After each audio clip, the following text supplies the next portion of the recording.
and welcome back to a new episode of the Love to Mom podcast. I'm your host, Jerry, and as always, I'm joined by my undead mother, Christy. Oh, thank you. Thank you for not saying meat eating because that was disgusting. Oh, Undead's okay. undead is fine. I figured I Yeah. won't get the chance to say that one again because I doubt that No, we're going to do another zombie movie. I think you're Um, probably right. yeah. But as the title of this episode suggests, we are talking about the hit 1968 George A. Romero film, Night of the Living Dead. Um, and I think I'm going to start off with the same question that I asked for Dune. How much did you hate this? Yeah, it was. It was. Let me think. Was it worse than Dune? Well, I could explain. I don't know. I'm not really sure. Okay. Okay, let me say this. When I have a nightmare, Mm, like people tend to have themes around their nightmares, right? So some people have dreams that like their teeth are falling out, or like everybody has their own thing. One of my things is never being able to run fast enough when someone is chasing me, never being able to close the door, never being able to lock the door. This movie like hit every one of those things that scares the crap out of me that I dream about at night. Oh. My heart, Oh no, I didn't my realize that. heart, yes, was racing the whole thing. I was like, Oh, this is like my worst nightmare. My first, okay, how about we have a little story time corner? sure. Okay. So, the first dream I ever remember having, I had Wow. stolen, I know, I was very, very young, like, because it was in our second house. So it was before kindergarten. This dream imprinted on me from before kindergarten. So I was Wow. super young. Was the Wicked Witch from Bugs Bunny was chasing me. Mm. There's the scene, like kind of like the Hansel and Gretel story, and there's that little witch, and she's trying to cook Bugs Bunny. Oh, okay. Okay, I stole this ring that she really loved, and so we were running. She was chasing me, and I got to. And here's another one of my little things that bothers me. I was running, and she was like really gaining on me. And then there was this little tiny window that I had to go through to get into the house, and I could barely fit in it, and that's a problem for me. And then I got in, and she got inside the house after me, and I threw her ring in the toilet, and she like swooped down into the toilet to get it, Ooh. and I flushed it. That's my dream. That's my pre-kindergarten dream. Wow. I know, it's very strange, That's very vivid. but it's very vivid to me, very vivid. But my dreams are always chasing dreams. I can never, ever run fast enough. And so this movie was like pushing my buttons in really significant ways. And I could feel my heart like for the first 20 minutes, I was like between the high screechy music Oh yeah. and the crickets, Yeah. which I still don't understand the cricket thing because sometimes the windows weren't open. Why are we hearing crickets?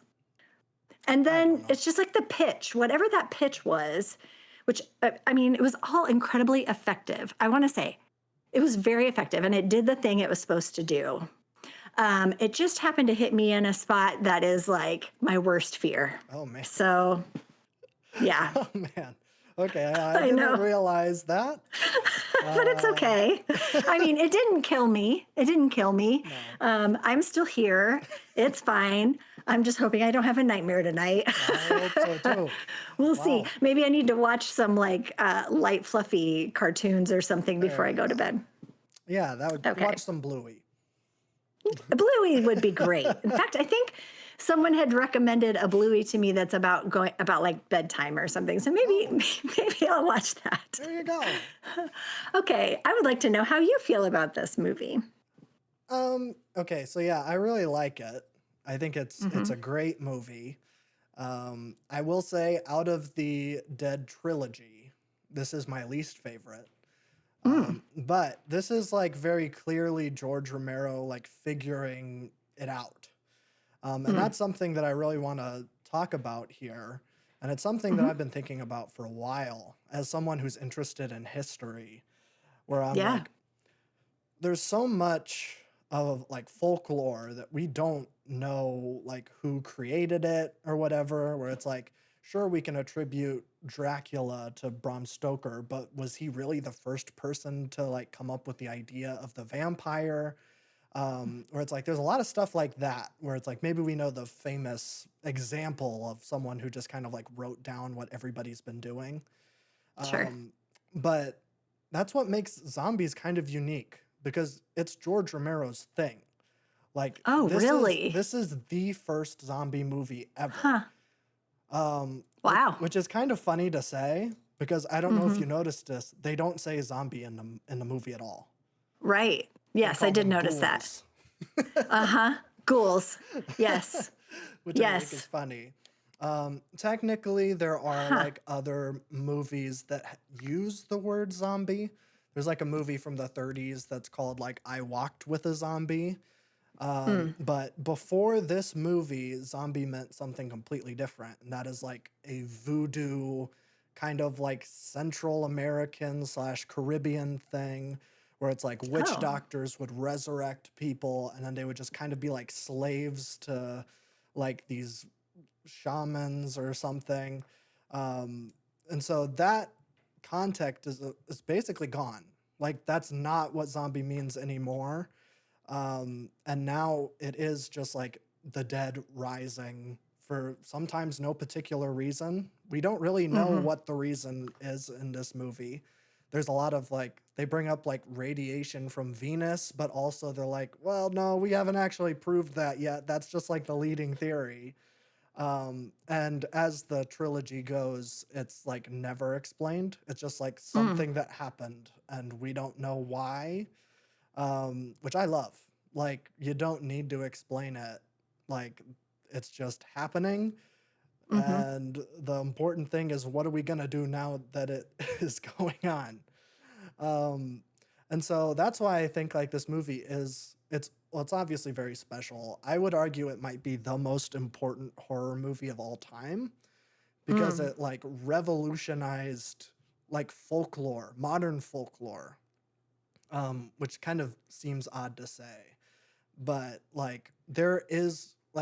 there is no zombies without George Romero, and that's like kind of amazing that like Hmm. we have this and it's been preserved and like this we can point to and say this is the first zombie thing, period. And so that's really really cool. Um, it's also really good. So that's nice. It isn't like this is the first thing and Yeah. it sucks. And then like it took like so many revisions to get to like where it got good. Like this is a pretty solid movie. Um, Yeah. but yeah, I really, really like it. I'm sure we'll dig into it. Um, Hmm. but aside from all the spooky stuff, what did you think of it? Like, Um, as far as the storyline goes yeah, and stuff, um, I don't know. I mean, it's hard for me to even say because there were things about it that I really liked. There were things that kind of took me out of the story. So some of the things that I struggled a bit with were like some of the physical aspects of like the fight scenes where you can see that he missed the guy by a oh mile and yeah, there's the punchy sound yeah, um or just some of the overacting, which I know is typical of the time and maybe was also kind of a little satirical. mhm, I don't know how the tone that this was at the time. You know what I mean? Like, I know if you go back and you look at movies from the 30s and 40s and everything is huge, Marlon Brando kind of changed and made acting a little more subdued. yes, That would have been in the 50s, right?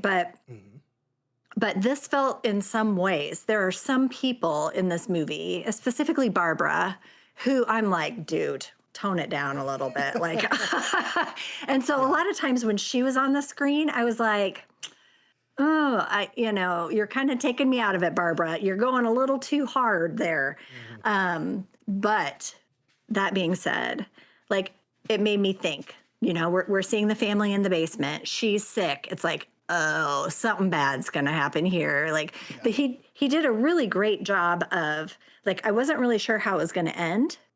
Sometimes you'll watch these movies and also that whole trope of like the black person is the first person to die. hmm, the fact that he was the last one Yes. was like, because I saw him come in, again, knowing nothing about this movie, knowing that it was made in 1968, and knowing that that's a trope. Obviously, I don't watch a lot of horror movies.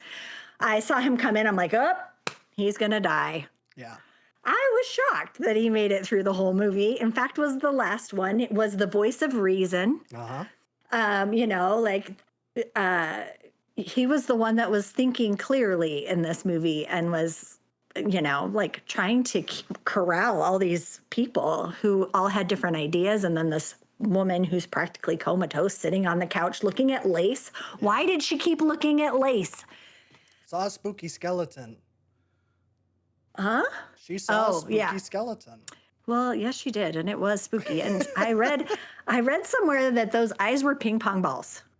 Oh, I could see that. This movie was made with like no budget. No. Yeah. Oh, here's a funny little tidbit, and then I'll get back to my whatever. Yeah. The car, you know, where they had it run into the tree. Yeah. Have you heard the background behind that? No, I don't think so. Okay. During one of the breaks in filming, someone hit that car. Like someone ran into the car. And so in order to continue shooting, they had to have it run into the tree to explain the giant dent on the one side of the car. Oh. Yeah, I read that somewhere. Hopefully that's true because that's a good story.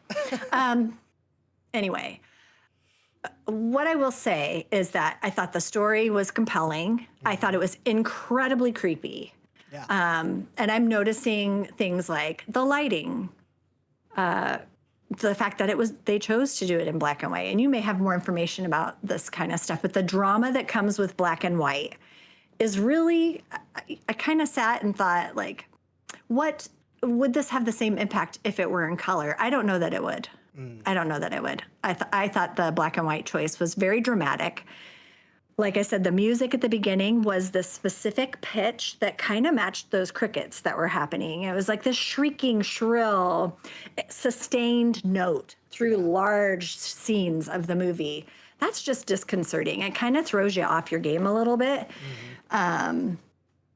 So, yeah, I mean, the story was compelling. I was like, I don't know how this is going to end. It's not going to end good. I just know that. For a horror movie, I thought it was well done. Yeah. It just is not my genre. But Sure. but I don't like I didn't hate it like I hated Dune. It just made me so uncomfortable. Yes. And so scared. Like so scared. It was so suspenseful. I just kept waiting like something bad's going to happen, something bad's going to happen. Oh man. Okay. Any of those things you want to comment on? Well, I think I think we'll talk a lot about the race stuff. That's like the main legacy of this movie. When people who are interested in horror like talk about like important like black representation in horror, this movie is always included. And so I thought I would give some background on that. I did some research. There's a great article written by David Pilgrim for the Jim Crow Museum about this movie. Oh, wow. Okay. Great. And he gave some really, really great context because Ben is played by Dwayne Jones. He was kind of a local theater guy in Pittsburgh. So George Romero, we'll go way back. George Romero was like an industrial filmmaker. So like for those who don't know, that's like he makes like training videos. I have been in some of those. Oh. Did you know that I used to do those? I think I did, yeah. Yeah, like I got to stay in a Sears or JCPenney all night long to film a training video. Oh. And we had to go through good environments versus bad environments. And the bad environment was this disgusting old warehouse that was so dirty and nasty. And then we got to spend the night in the store and film part of the other, like the good environment inside the JCPenney or whatever it was. Anyway, industrials, I know what those are. Go for it. Oh, nice. So yeah, that's what was like his thing before making like actual movies. I don't know if this is his first one. It wouldn't surprise me if it was though. But I think like, so it's a lot of like local people just a lot of like artsy people that were around in Pittsburgh, and they were all just kind of like banded together, made a movie with like no budget.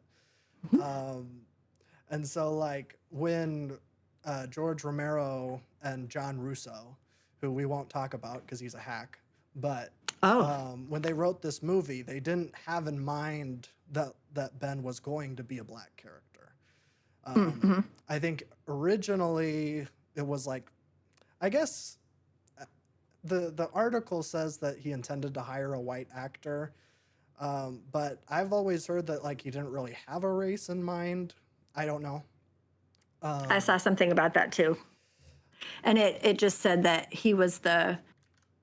that Dwayne was the first black actor cast in a role that was not specifically written for a black actor. That was what the Oh, little tidbit said that I saw, but that's I don't know. So keep going. Great. Thank you.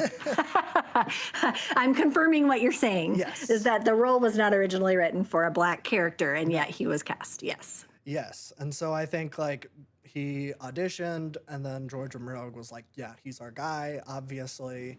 But what makes this movie kind of special and definitely stands out from movies in this era particularly is that like they didn't change the like script to like make it feel Mm. more black or anything. Mm-hmm. There's like, which is like very typical at the time. If like you were hiring a black actor, you need to make them like talk simple or whatever and have them be like Yeah. kind of more subservient. So specifically this movie where he's very clearly like the leader, he's level-headed, he's like demanding that white people follow him, like Right. follow his Right. directions and stuff was like huge. Mm. And that's something that this article talks about because David Pilgrim was a kid when this movie came out, and like how it really struck him as being like, wow, this is really, really great representation. Because like even as a kid, he was like, why aren't there any like actual like black leading men that aren't like caricatures essentially? Right. Right. So Or like, playing enslaved people or right. something. Right. Yeah. So it was like a big deal. And it still is kind of a big deal. Mm. There aren't a lot of like black led horror movies even today. I mean, like Sinners, and then like Get Out and the Jordan Peele Yep. stuff, obviously. Jordan Peele. Yeah. But like other than that, like Final Destination and Scream and all of these horror franchises are still like pretty much white led movies. Mm-hmm. So like for this to come out at this time, which also just like some historical context, this movie came out 6 months after MLK was assassinated. Mm. So like with that context Wow. in mind, like there, like Yeah. this is like a lot of like black activists and leaders during this time were being assassinated or jailed or whatever, basically getting their voice taken away. For George Romero to make the conscious decision to be like, well, we cast this guy, but we're not going to make any changes to the script to like make it more black or like to dumb it down or something like that Mm-hmm. is a big deal, and still deserves like praise for Mm-hmm. today. But I think, you know, we also need to talk about that ending because it's like Whoa. heartbreaking. Yes. Keeping like with all of the like assassinations in mind. Like this, like when I first saw this movie, I was like, whoa, like Mm-hmm. did they really just do that? Mm-hmm. Because Ben's character gets killed. He's still alive, but like there's a posse, an all-white posse led by Yep. the sheriff who Mm-hmm. murders him, and then they like pick him up and then throw him in a fire with a bunch of other zombies, or I guess not other zombies, but a bunch of Mm-hmm. zombies. So it's like, whoa, like that hits really, really hard. Um, Mm-hmm.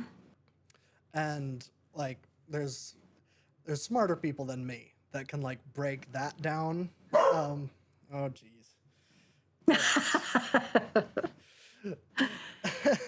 Well, But I would say, yeah, I would say even in the credits when that's running through the credits and you're watching those in still images, Yeah. it makes you feel like you're reading a newspaper. Mm-hmm.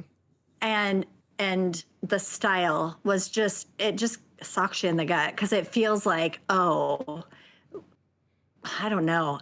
It just felt like you were looking at still images from the civil rights movement or, a lynching or something, which was like very, I don't want to say shocking isn't the word, but it's like a gut punch. It is. When you're watching it. It's like, oh my gosh, like I hadn't considered. I mean, I had considered, obviously, I had thought about the fact that, this movie is led by a black man. This is like of the time, whatever, is crazy. But that imagery, for some reason, like really It's striking. put my mind in a completely different place. Yeah. Yes. Powerful. Yes, very, very powerful. Which is like, it's kind of tough because like I want to credit this movie for that, for like being this deliberate thing, but it wasn't deliberate. Where it was like it was written for a white actor. It like just so happened that Dwayne was a black man. And so it's like, man, I wish I could sit here and say that like George Romero is this like super progressive political guy. And Yeah. don't get me wrong, George Romero was very politically conscious and has a lot of like politics in his movies in general. But like, I don't know if I can fully give this movie credit for that imagery, because it isn't like intentional, essentially. Right. But if you think about the credit sequence, that's not something that's scripted. They could make it whatever they wanted to. That's true. That's And once he's hired, it's possible that was a decision they made because of what was happening. Or, I mean, obviously 6 months after, you said 6 months after JFK was assassinated. Like, I don't know when they do credit sequences and all that kind of jazz, but it just, it felt like more than coincidence that was how the movie closed. I mean, that's true. And here, I'll give George Romero some credit. He edits Okay. I don't know about all of his movies, but particularly his earlier ones, which is something that is like should be noted because the editing is generally pretty solid in his stuff. And because he was generally an industrial filmmaker, like a lot of his movies are made in editing because like if you like you can find some like raw footage from some of this stuff and it's just like so boring. Like I can't imagine like it was just like really, really long shots where it's like he's getting way more coverage than is needed, but it's because he knows that he can really like fine tune the pacing in the edit, which is like pretty special. Like there aren't a lot of directors that edit their own stuff. Especially back then, because it took some like serious technical know-how to like even figure out how to do basic stuff. Sure. So like, I'll give him some credit there with what you're saying, where it's like that might have been deliberate, and I'll leave that possibility open definitely because like as the trilogy goes on, it gets more and more overtly political. This one is like the least political, I would say. And it still has a lot of like subtext and stuff going on. It does. It does. Let me say that I found out that that he did have a little bit of help in editing. Oh, okay. No, editing the screenplay. With John Russo. And the lady that plays Helen. Is Helen the mom? Yeah, I think so. She helped. Okay. She also did makeup and she also helped with props. That makes sense. It was just And her lifelong companion was Harry. Oh. And that was their daughter. Well, yeah. Or that was his daughter, but they were Gotcha. together and were together until he died in 2007. So like they're actually a little family, which was very cute. That is Daughter cute. did not stay in acting. She's an artist, but Okay. there you go. There's some interesting little information for you. That makes the ending that much like sadder. Where she Very kills the sad. mom. I know. Or she's eating the dad's arm, Oh yeah. which was disgusting. Do you know what they used for that? No. Did you read anything about that? Ham with chocolate sauce on it. Yeah, I mean, I guess you gotta get it to It's pick up black and on. white. Yeah. Yeah.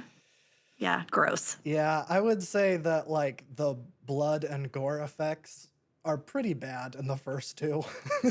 Yeah. I was Where like, ooh. it's like very clearly like they went to a butcher and was like, "Hey, Yeah. get me some like pig liver and like pig intestines, and we'll just like, you guys can just eat it in the field and it's fine." Yeah. Yeah. Yeah. It was bleh. Oh shoot, I lost what I was gonna say. Sorry, keep talking. I lost it. Well, I don't even know. I was Oh, just like kind of I'm about done with like the race stuff. It's kind of um like that was basically it when it comes to like the race stuff. But it is like it's a big aspect of the movie and like it's something that we needed to cover. yeah, Um I knew there was some significance to it. yeah. Oh, I remember what I was gonna say. This was his first movie. Oh, okay. That I makes think the sense. other thing, yeah, I just looked it up. The other thing that I would like to say is it is especially remarkable to look at the lighting and the framing and the music and all that stuff, knowing that this is his first movie and that he was doing industrials. Talk about a juxtaposition of two very different styles. Yes. That's really impressive to be able to build, like, as someone who is very affected by that suspense sort of feeling, Mhm. to be able to build that kind of feeling within the first 5 minutes of the movie Yeah. and to sustain it throughout is pretty hard to do. And he used so many different things to get that feeling from you, including those sound effects that I was talking about. But the whole crickets thing, that does bother me. Let's talk about that for a Sure. second. Let's do it. When the doors open, you can hear crickets. When they're outside, you can hear crickets. But there were chunks of time where you could hear crickets inside the house when everything was closed. She was standing by the fireplace. I'm like, is the cricket sound coming through the fireplace? Is there an open window somewhere? Well, then we do find out that like it seems that a lot of the windows don't have glass in them Yeah. because they're putting their arms through them. So that must be where we're hearing it from. But that was so distracting for me. I'm like trying to figure out where's the crickets? Where is there a cricket in the fireplace? Maybe. What's happening? Maybe. Maybe. And then I was don't like, know. you also have to suspend disbelief because the the fact that they still don't have that whole house shorn up and that those zombies aren't trying to get in the windows before they did. Like they're 30 minutes in and he's like, well, I guess I better get to the doors. It's like, oh my gosh. Yeah, and like Come on, friend. if like the windows don't have glass in them, like he spent a long time like boarding up those windows and Barbara was basically doing nothing. Like Yes. they totally could have gotten in, but like that's also not the point. Like the I point get of the it. movie is like to have this like kind of struggle between the like Mm-hmm. upstairs and downstairs people, Mm-hmm. which I think is like supposed to be kind of a critique of like Cold War politics and like Mm. how all that was going on, Mm-hmm. where it was like I don't know. There was a line that I had written down and I'll like not quote it. What's the word I want to say? Summarize it. Yeah. I'll just, shoot from the hip. Something to the fact that when Harry comes upstairs, they first see Harry, and he comes upstairs and he said, well, we're safe down there. And they kept saying, well, you had to have heard us up here screaming. You had to have heard all the noise up here. And he's like, but I was safe down there. Why would I come up and help you? And I was like, huh, that's interesting. Yeah. And then the movie kept going, so I didn't really get much chance to think about it. But that is something where it's, you see that from him throughout the movie is like, as long as I'm safe, I don't really care what happens to you. I'm gonna lock you out of this house because you're outside and they're coming after me. It's this self-protection. Harry is very self-centered and doesn't care how his actions impact anyone else. Yes. And so if you're saying like something in the Cold War or some sort of international politics sort of thing, you could definitely take that Harry character as an isolationist and as a country that's like, I don't care what's happening to you. I'm fine. So I'm not worried about anybody else. If that's the tack that he was taking, I don't know. That seems about right. It's and we won't really talk about the other movies because you haven't seen them. But Yeah. like Dawn of the Dead and like Day of the Dead is like more of that what you're talking about, where it's like only looking out for yourself. There's kind of like a Hmm. tribalism thing. I'll relax. I'll feed you later. Uh, but She we're knocking her bowl around. yeah, she's trying to see if there's any food that got under the bowl for some reason. Do we need to pause so you can feed her? I just fed her. She'll be Oh, fine. okay. Okay. Um, but yeah, Poor we're Edna's starving. she's not. She's not. She just thinks she is. Yeah. Okay, and now she's got her bone. We'll have some Okay. time here. Great. But yeah, where there is like that more like there's tribalism, like very clearly, like kind of subbing in for like American culture, the like hyper individualism. Hmm. It's kind of funny as the trilogy goes, you can tell that George Romero gets more and more sympathy towards the zombies. By the end of like Mm. Day of the Dead, which is like, well, it's not the last zombie movie that he did, but we don't talk about the other ones that he made in the 2000s, which are Hmm. all god awful. Oh.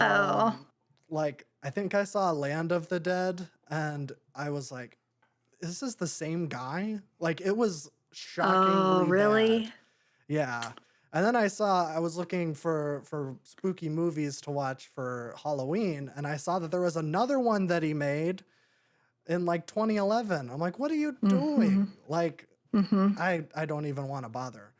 But Day of the Dead is like the last one in this like trilogy. And like by the end of that movie, like pretty much all the humans are gone. There's like no hope of humans Mm. coming back. And like at that time, like the zombies have kind of like evolved where they're able to kind of like organize and there's like leaders, and you can tell that like society is going to be more or less fine. It's just going to be in a different form, which is Mm. interesting. Um, Hmm. and then Dawn of the Dead is like super anti like consumerism because that one they're stuck in a mall instead of a house. Mm. And so like they get to the mall and like the thesis, there's like a line where it's like they don't know why they're drawn to this place. They just know that like this was a place that they used to go to. And Mm. so it's like, oh, and there's like swarms of zombies that just like stand around. They don't like necessarily even chase the people. They're just like looking at the stuff that they did before. And so like there's like very clearly like anti kind of American culture, like this Mm. hyper individualist stuff that's going on. And I think Harry is like the embodiment of that in this movie, where it's like what you're saying, where it's like, I don't care. You know, Hmm. I'm not going to help you if it doesn't Mm-mm. like, or if it puts me at any risk whatsoever. Which like to an extent I understand because like his kid is sick. So like there is that aspect of it where he is like kind of in, well, I mean, everyone's in a crisis situation, but like Yeah. him especially, where it is like this, like directly, like my kid is in danger, she's Hmm. vulnerable. Like I don't want to expose her to more zombies, obviously. Hmm. So like there is that aspect of it, but they're like Ben and Tom are also like they're also in the same situation and they have people that they Hmm. care about in the house, and they like still go and like put themselves at risk to try to get everyone to safety. Um, Hmm. so it is kind of interesting that like aspect of it too. Well, I think too the fact that it's Harry's daughter, he brought while she was not at fault for what ended up happening to her. The irony is that he's the one that he's actually protecting a zombie in the basement. That's You true. know, Yeah. like he brought the threat into the house, not knowing that it was a threat, but he was protecting that threat in the basement. Um, because and we don't find out that she was. I mean, like I had an inkling. I was like, okay, Well, she's bit. she's something is wrong. Well, Yeah. I think they even specifically say like one of those things grabbed and bit her. Yes, toward the end of the movie, after Yeah. we've like been with them for such a long time, and then I was like, okay, that's the answer I'm looking for. Yeah. We know she's sick. We've gone down there and seen her. She's not, and is she conscious? Barely, So there were a lot of hints about it along the way. Hmm. But it's still your kid. Like I think about it as, looking at it through a parent's eyes. It's like, Yeah. I wouldn't even care. If you were a zombie, I would still be protecting you in the basement Sure. because, you're my kid. You love your kids. But yeah, the thing is that he's wanting to barricade himself down there. And basically, he would be more unsafe where he was Yeah. than upstairs because she's the one that's the threat in the house, inside the True. house. Yeah. That's a really Yeah. good point. Uh, I did like bringing up the daughter though. That is something that I did think is kind of interesting, particularly with like the zombie lore, because like there's a bunch of things that like everybody kind of has like some ground rules when it comes to zombies. Like I watched yesterday I watched The Night Eats the World, which is like a very Oh, artsy zombie movie. But okay. like it was like, okay, it's like assumed that like everybody knows inherently that if a zombie bites you that you turn into a zombie, and they are like they're like creepy and they have hordes and they eat people, and that's like, okay, that's stuff that's established from this movie where it's like, Mm-hmm. but I also was like trying to like put myself in the shoes of a audience member in 1968 that had no concept of this, where I'm like, Yeah. but also when it comes to like the biting, it's also very different than how it is in like modern zombie media, where I Mm. don't think it's necessarily like a one-to-one, you get bit, you turn into a zombie. It's like the Romero rules of zombies are it's the recently deceased. Mm-hmm. So like the mom doesn't get bitten. She just gets killed with a gardening tool. But then like she just like wakes up and then is a zombie. Yeah. So it's like as soon as you die, there it takes like a couple minutes and then you turn into a zombie. I think like Mm-hmm. what's like insinuated is that the zombies carry a disease, and if it bites you, it will eventually kill you, and then you Mm. wake up and turn into a zombie, which is kind of different than like you get Mm. bitten and then like you don't die. It just like slowly over time you turn into one. It's kind Yeah. of interesting how that like shifted. Mm. Um, and also like I think it's also kind of interesting that like most people associate zombies with eating brains. Like that's a very Mm. specific thing when it comes to zombies. That's not a George Romero thing. Mm-hmm. The first instance of that was in Return of the Living Dead. Has no association with George Romero or anything. I think that there was like some sort of like legal loophole that they were able to call the movie like blank of the Living Dead.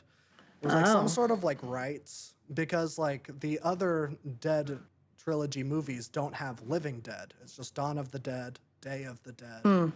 Mm-hmm. So like there's some sort of like legal stuff going on where like I think the rights to the like Living Dead thing is like held by John Russo, while Mm. George Romero holds the rights to like the zombies. It's like very complicated. It was like a legal battle that Hmm. went on for decades. I think it like wrapped up in the mid Wow.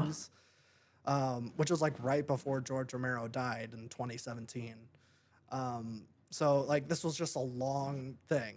But Return of the Living Dead is the first zombie movie where it's like very specifically like zombies eat brains to like Mm. alleviate the pain of being a zombie, which is interesting that like that's probably as famous a part of zombies as anything else, but it's not something that was thought of by the guy who thought of zombies. It's something that came later.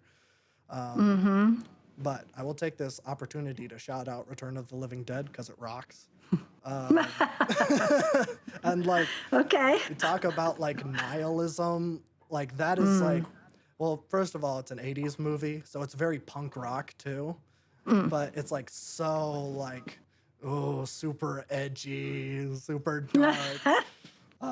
It's very, very fun movie. Um, but yeah, I think that's kind of interesting how like the zombie imagery has changed, but also Yeah. like how much of it is in this movie. Like there's a lot of stuff that like is generally accepted zombie stuff that was like thought of in the first movie, which I think is like kind of crazy. It is. It is. So we're talking about things that have their origin. I was thinking of Frankenstein, Mary Shelley, Yeah. which she was the origin of that, obviously, specifically of that monster. But Yeah. there were parts of this that kind of reminded me of like that classic Frankenstein where they have their arms. Some of the Oh, people have their sure. arms out in front of them, Yeah. and the one guy was dragging that one leg. That kind of made me think of. I think of Frankenstein too. Hmm. But I noticed the beginning guy, the beginning zombie, you end up seeing him again at the end. And I was Yes. like, well, that dude's still around. And Johnny, I was like, Yeah. why doesn't He. Johnny have his glasses? I only recognized him because of his hair. Oh. He Yeah. had very distinct hair. It's actually funny. That first zombie is in a lot of the like wide shots of like the zombies walking through the field. I think Yes. like he shows up like halfway through the movie and then like from then on he's like in a lot of crowd shots. So it is cool that they like were able to keep that continuity. But Yeah. I Yeah, and I thought it was interesting that Johnny is the one that took Barbara. I was yeah. like, oh, well, that's interesting too. But I remembered that the zombie threw his glasses out in the cemetery, and so that's why he doesn't have his glasses. And I don't know if when you come back from the dead, if you don't need them anymore, but Probably not important. yeah, probably not important. Those are the things I'm thinking through to try to dissociate myself from the movie itself. I think. Oh, actually, that's kind of interesting. I think there is a thing in Day of the Dead where there is a zombie that like they give him glasses and then like he realizes that he needs them and then like starts wearing Oh, them. There, Day of the Dead rocks. It's so G dang good, but we'll never that's talk interesting. about it because it is like the grossest movie ever. I appreciate that. Well, it was funny. I was at church this morning, and my friend Corian was asking me like, "What are you going to do today?" I said, "Well, actually, I'm watching Night of the Living Dead." He's like, "Oh no." Corian is 75 years old, and I was like, I said, "Have you seen it before?" He said, "Yeah." I said, "Am I going to be super scared?" He said, "Oh, yeah, it's going to be scary." I was like, "Oh, no. Oh, no." Jerry told me it wasn't going to be too bad. But anyway, I don't you know. said it wasn't bloody which it's not. It's It's black not. and white. It's It's not not. super bad. And, the thing that really bothers me about zombie movies is the rotting Yeah, faces and and that's that kind of stuff. I don't like that. So there wasn't any of that. I did appreciate that part. It's like, oh, they have circles under their eyes and their teeth are gross. So that's kind of the biggest thing. yeah. And I knew that they were going to eat bodies, and so I didn't watch any of that. I was I somehow forgot able about that. to avoid all of that. Yeah, that was a long It scene. I was. was eating my dinner at the time, and so I just waited for the creepy music to stop. And I was like, okay, I think I'm okay to look. And I was fine. I did not have to see any of that. There you go. But he was like, yeah, I watched it when I was young. So Mm, 19, he would have been like a senior in high school ish mm, around in there when this came out. sure. But his reaction immediately was like, "Oh!" I said, "Well, have you seen it lately?" No, he hasn't seen it since it first came out, but he just remembered it being really scary. It'd be interesting to see someone who had watched that movie at the time. Sure. Like if they watched it now. I'm sure You they'd know, have a completely different reaction. yeah, it'd be interesting to get someone's impression. Because it's just movies have changed so much since then. Oh yeah. Like I know I've shown you the one of my favorite like horror things ever is the theme song to the Blob movie from the 50s. I'm Yeah. like, that is so funny. Like, that Yeah. would never, ever, ever happen like Hmm. today. Yes. But like, they had like a fun little '60s pop song for the Blob movie. Sounds like the Scooby Yeah. Doo theme song, but it's for what's supposed to be a horror movie. Right. I just think that's Right. so funny. Yeah. And so like I Yeah. was like that was kind of going through my mind where I'm like, this probably was pretty shocking to people who are Yeah. used to like horror movies being like drive-in fodder essentially, where there's like a couple scary Yes. scenes and then but most of the time is just people talking so that teenagers can make out in the car. Well, my grandma Margie, she loves to tell me about, she used to go to, she loved scary movies Mm, when she was little, like really little. And so she would go see The Mummy and Dracula and all mm. of those when she was a little girl. And I just think that's so interesting that that was her jam when she was young, was she would go watch horror movies at the theater. It's just hard to picture that. It is. But yeah, no, I never watched any of the zombie things. So I feel like Okay. I don't really know much about lore. Like I didn't even know that zombies eat brains. You didn't know that? No, I'm telling Oh. you, I have Okay. isolated myself because I hate zombies. And so if there's something that says zombie, it's like out. I never saw, what's the show? The Walking Dead. Walking Dead. Yeah, Yeah. never watched that. I knew that was not for me. No. So I don't really know much of the lore. So it was actually interesting to watch it. It was educational Sure. because a lot of that stuff I didn't know. And I did not realize that that was kind of an original concept by him. So that makes it Yeah. especially interesting. Yeah, yeah. That's like, I mean, this movie is like, I have the Criterion version of it, and I don't know, Hmm. like, this movie is in the public domain. So, like, Yeah. everybody, like, it's on YouTube. You can watch it on anything. I saw Mm, that it was on HBO Max, and I thought to myself, why? mm. You don't need to I, do that. that's where I watched it. But I'm just like, you can watch it on anything.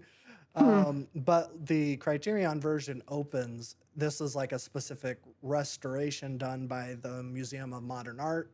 And it was Hmm. also like funded by the George Lucas Foundation, which I thought was kind of interesting.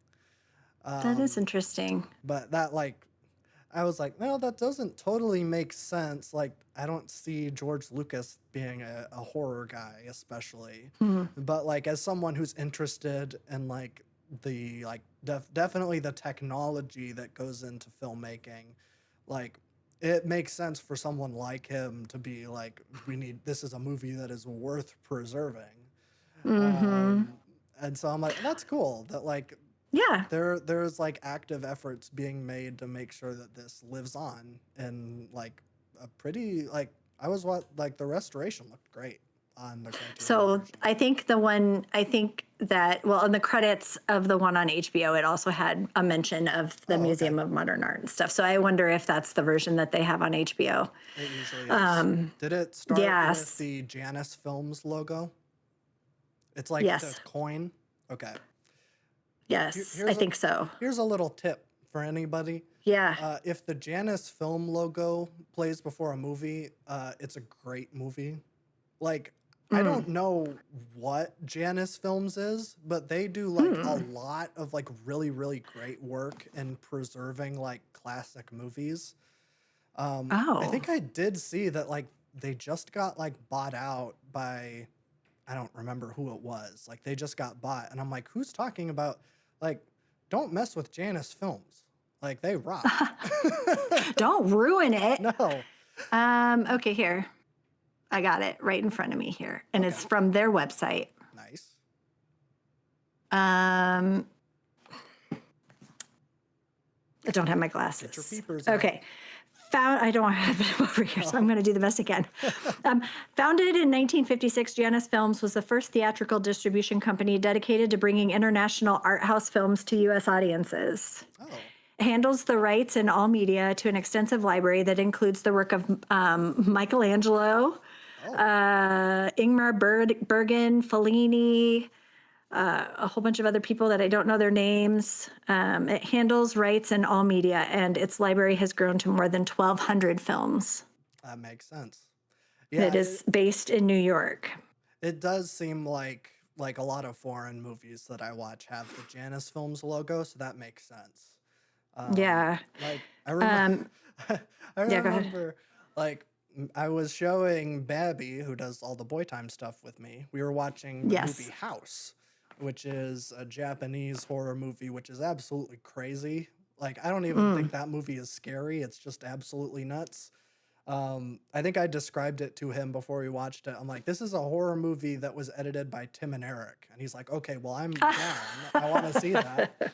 And like I remember it started with the Janus Films logo, and they were like making fun, like Janus Films, what's that? And I was like thinking to myself, like, don't do that. Janus Films rocks. They do good work. Don't mock them. Don't speak ill of Janus Films. Oh man, I love it. Yeah. It says that don't miss the amazing selection of Janus films and merchandise at the Criterion Collection. Yeah, I think that was it. I think Janus like maybe was bought by Criterion or something. Oh, That might really? have been it. Interesting. Okay. But yeah, I do notice like Huh. I think most Criterion movies I have start with that logo, or at least if they're older. Sure. So that makes sense. But I was kind of surprised to see it on this movie. But when I saw it, I'm like, that tracks. That I'm glad that they're in charge Yeah. of this. I was looking through to see like what kind of awards and stuff, and Oh, nothing. no Oscars, no nothing like that. But there were a lot of things where it's like in the horror movie Hall of Fame and like some random sorts of that kind of stuff. I also did a deep dive on some of the people that were in the movie, and most of them continue to do horror all the way through. Like if they were continuing to be in movies, they were scary movies their entire career. So what's the main character? Dwayne Jones.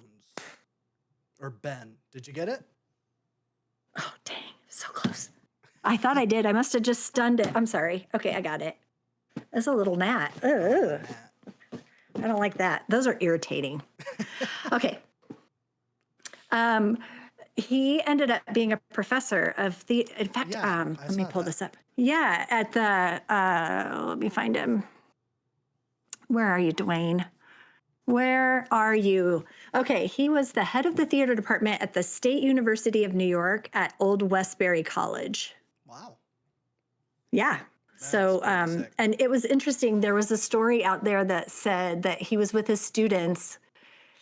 Oh, I'm thinking it was at a restaurant or something, but Night of the Living Dead was playing, and his students didn't know that he was in it. Oh. And it came up, and they were all like, "What?" Like they're seeing their professor up there, and apparently he spoke many languages and like was just this really refined person, very, very proper and refined. So it was especially funny, they thought, to see him in this movie, cool. which I enjoyed a lot. I thought that was really fun. Also, I do want to give a short nod to Zombie Burger. Oh, which is I was an going to shout them out too. Yes. Okay.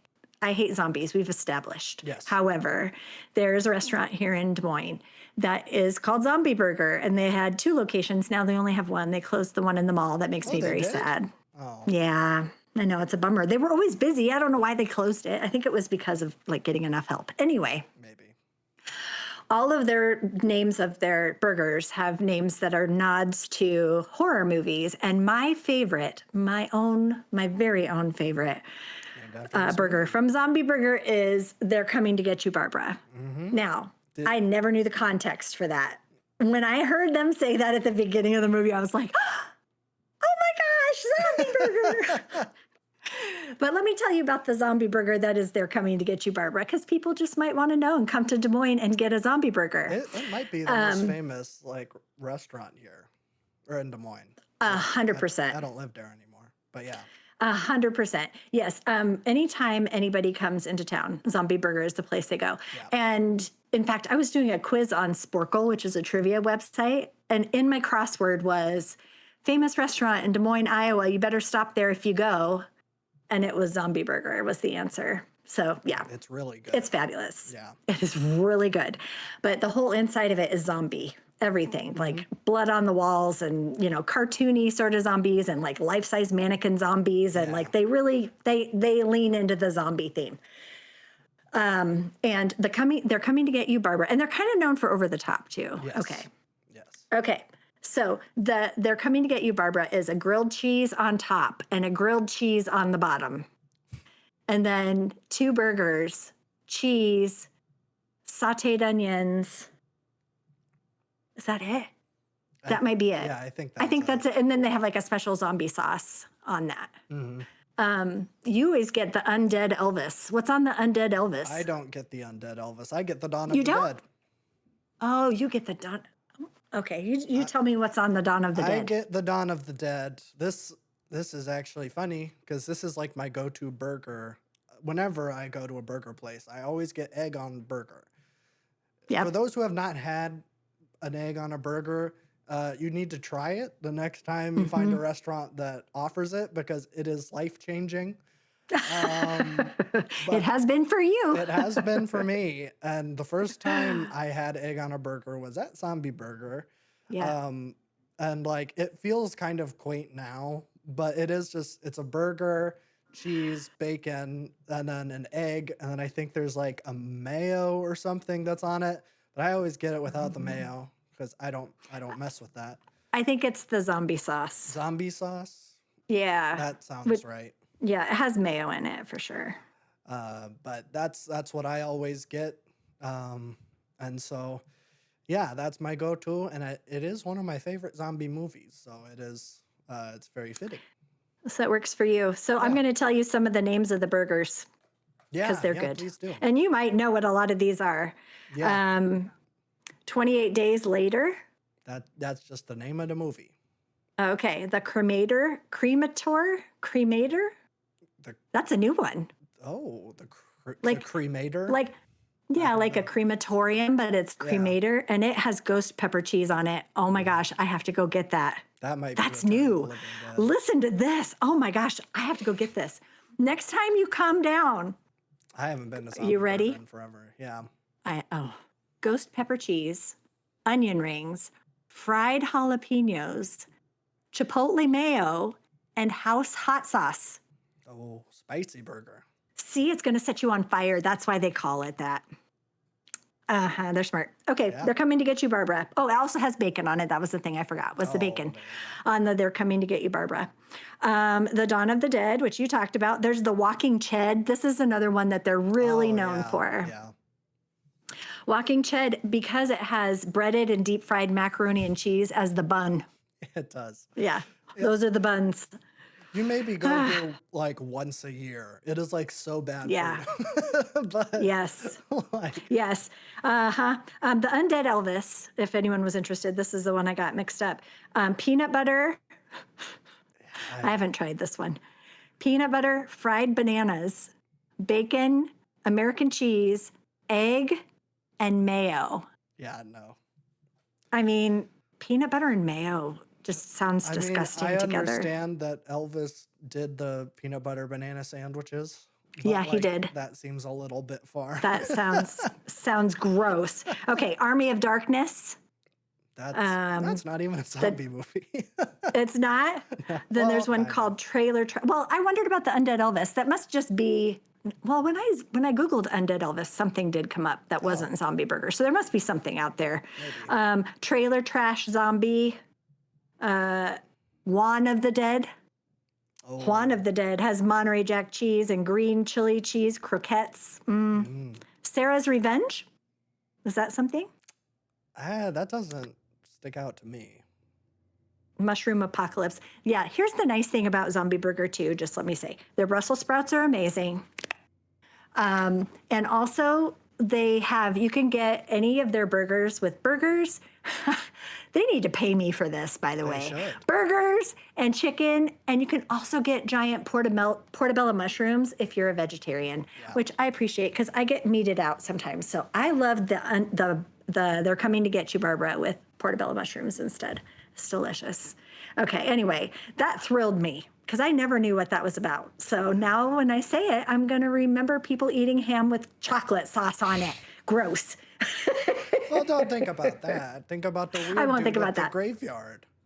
I'll think about the weird dude at the graveyard, and I'll think about Ben and how he saved all the people. Well, he didn't save anybody, actually. He didn't even save himself. He tried to save people. Right? He did a good effort. He really did. He gets Yeah. an A for effort. He really does. He did the best he could. Yeah. I mean, what else are you going to do? Did they have meat hooks at the end? Yeah, that When- was like that was how they picked up the bodies, was with the meat hooks. I didn't like that. Well, they don't. That's what I yeah, thought that was, but Yeah. Yeah, that's like Yuck. at least it's like photographed. It isn't like yeah. Right, that right, would right. be that would be like a little bit Yeah. much if they showed that. Yeah. I That agree. almost feels like a Texas Chainsaw Massacre thing, where it's just like so over the top, where it's like Yeah. it's just intended to like freaking gross you out. It's like the rest of Right. the movie isn't like that. So I'm glad. I mean, that Yeah. does like make sense to if you are like Mm-hmm. worried about touching zombies. Like, Sure. I mean, yeah, that does make sense.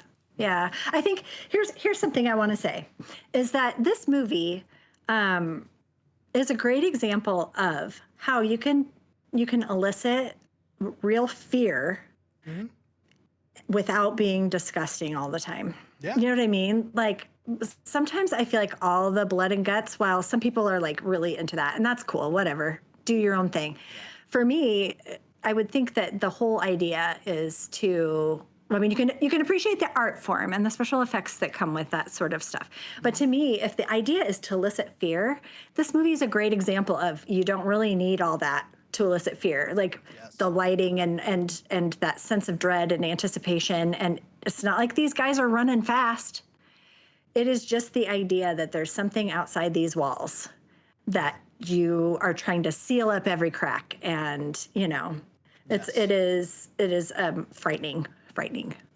But it was very good. I mean, it was good. It was not my favorite, but it was good. I mean, it was good for what it was. It just would not be my, you know, it's not my genre of choice. But I do think that it was done very, very well. And I now that we've talked about it, I don't hate it as much as Dune. I think Dune is still my #1 worst movie ever. That makes sense. I would be very disappointed in you if you said this was worse than Dune. Yeah. I can appreciate the art. I can appreciate the craft in it. I can appreciate the innovation and the creativity and the place that it holds in history. That is significant to me. Yes. Like, this is something that even if this is not your genre, you can appreciate the place that it holds in film history is pretty amazing. And in cultural history, not even just film history. I mean, cultural history. That's what I'm saying. It's huge. When The Walking Dead came out, there was a big run on zombie books. Sure. And the one I always think of is the Abe Lincoln Zombie Hunter one, which I never read. Oh, that was they made Abe Lincoln They made a Vampire movie. Slayer. Maybe that was, Did they make a maybe book? that was it. I don't know. Maybe it was Vampire Slayer. That was the movie. I wanted to. Okay, I gotta look it up because you know it's gonna bother me. But I thought it was zombies. I'm gonna look it up because they There did make a could movie out of it or something. I don't know. But it did feel like, you know, Walking Dead kind of kicked something off for a while, just like Twilight kicked off vampires. And, you know, we kind of go through seasons of that kind of stuff with whatever's dystopia. Hunger Games, you know, everything was dystopia for such a long time and still is sometimes. Yeah. Okay, Abe Lincoln versus zombies. Oh, so there is a zombie book. That's It's a interesting. movie. They made a movie of that too. I know that there's an Abe Lincoln Vampire Slayer. Okay, I see Abe Lincoln Vampire Hunter and Abe Lincoln Vampire Hunter 2. But there's also an Abe Lincoln versus zombies. It's, oh boy, not doing very good. Oh, it's on Netflix. Oh, good. It's gory, dark, and B horror. That makes sense. There you go. Do you know what this movie got on Rotten Tomatoes? The Night of the Living Night Dead. of the Living Dead. If Yeah, I do you know what it's? if I had to guess, it's sitting at a 68. My guess is Oh, that the wow. critics at the time didn't really like it. Okay. So do they take that into account for Rotten Tomatoes, or is that just Yes. current reviews from people? They do. I think in general, Rotten Tomatoes only does reviews of the time because it was like a big deal when they found that one review from like the 20s or whatever, where it was like Citizen Kane, where there was like a negative review in this one Chicago newspaper, which brought the Rotten Tomatoes score down to 99. So I think they do exclusively source stuff from like contemporary of the movie coming out. So is that true for like, do they take, it used to have like a critic score and a fan score. Do they still do that? Yeah, I think for critics, it's like contemporary, but I think the fans can essentially do like anytime because, Okay. there wouldn't be fan scores for movies that came out before the site came out. Right. Yes. I just didn't, I thought that that was the case. And then for some reason I was thinking, oh, they changed that and they got rid of something. But okay. So when I went out onto IMDb to look at it, it gives you the Rotten Tomato score Mhm. and it said it was 95%. Oh, So I'm not sure what it is taking into account, if it's taking fan score and critic score together. I don't know. I think that was where I saw it. It was either there or on Now Playing. It might be on Now Playing, which is where I figure out where I'm going to watch the show, watch the Oh, movie, there you go. or Yeah, Just Watch yeah. on Just Watch. It does say 95 on. Yeah, yeah. 82 reviews from the time. Okay. Actually, some of these reviews are from 2023. So Oh, really? maybe I'm wrong, and they do take into Okay. account modern reviews. But yeah, 95%. 95%. Yeah, I want to see. I want to see if I can go all the way back to when the movie came out. Mm. The first one they have on here is from 2000. There has to be reviews from the time, though. Yeah, I don't know the answer to that. We may have to do a deep dive on that. Because I'm curious about how that works. Because I know that they had a system, and then somebody said they changed it where they don't, something with the public, they've changed how they do it, I guess. I don't know. I mean, I I can don't see know. that because like there was like such a thing like in the 2010s where like fans would essentially like review bomb movies that like Yes. or I guess I don't know like a particular example, but like I know that like the Zack Hmm. Snyder DC movies would have like a 98% fan score because they would just like create sock puppet accounts that would like just echo what Yeah. they would do, like what they Or want. like so many people would review it before it was even out. Yeah, that Like, and too. it's like, well, you know that this is just, it's a campaign or something. But Yeah. anyway, I don't know. I just, when I was looking up where to watch it, I was like, 95%? That's crazy. That is So, crazy. yeah, Yeah. it's a well-loved movie. Obviously, people appreciate not only the film itself, but like the place that it holds. That's pretty significant. Yeah. Yeah. I definitely think that like I said, I think this is the most important horror movie ever. It's Mm. not like my favorite. I don't even think that I would go so far as to say that it's the best. It's Yeah. definitely not. Hmm. But like in terms of like cultural and historical significance, like I can't think of a movie that has the amount of impact that this movie does. Yeah, Um, I so agree. big shout out to George Romero. I'm a big fan of his movies. And by that, I mean half of them have been pretty good, and half of them have been god awful. And George Romero, I appreciate the inspiration that you provided to the people who own Zombie Burger so There that you I can go. have delicious burgers. There you go. You've changed my life.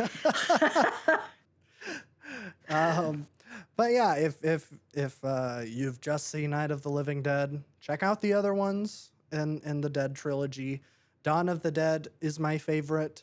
That movie is so goofy. There's a scene in that movie where a bunch of bikers break into the mall and they ride their motorcycles in the mall, and they specifically have a bunch of like pies with whipped cream, and they throw the pies in the zombies' faces. So Oh, It's wow. probably the best zombie movie of all time because of that. And then Day of the Dead is like the exact opposite. It's so dark and grim and Oh, like unfortunately, I didn't get a chance to talk about Tom Savini or Frank Ziti, if you are familiar with the Boy Time podcast, because he's like works with George Romero very regularly. Fun fact: Tom Savini was going to work on this movie, but then he was drafted to the Vietnam War.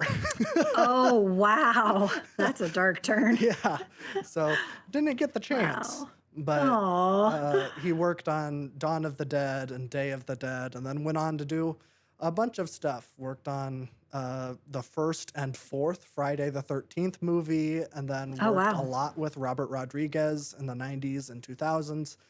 He's in a bunch of Robert Rodriguez movies. I think he's in Machete Oh, and wow. Desperado, I think, Is that Danny Trejo in, and do Machete, you know, yes. do you know that he has a cookbook? It's one of my favorite cookbooks that we have at Oh, the library. no, I did not. I know he Yeah, has a restaurant.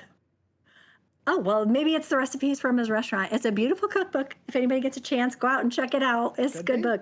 Yeah, I think Yeah. it's in LA. It's Okay. he owns it.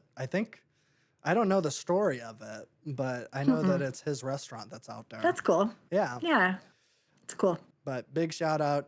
Sorry, Tom Savini, you don't get a mention because you were unfortunately shooting up Viet Cong at the time. Oh, yeah. So That's rough. yeah, it's rough. I actually didn't know that he was a Vietnam vet. I think Oh, he's still man. alive, but Yeah. yeah, too bad. But Yeah, it was sad. That's his sad. his special effects in Day of the Dead are phenomenal. Maybe some of the best zombie effects. Period. So if you're interested in that, but also check out Creepshow. That's a George Romero ex Stephen King crossover because George Romero and Stephen King had a long working relationship where they didn't make anything.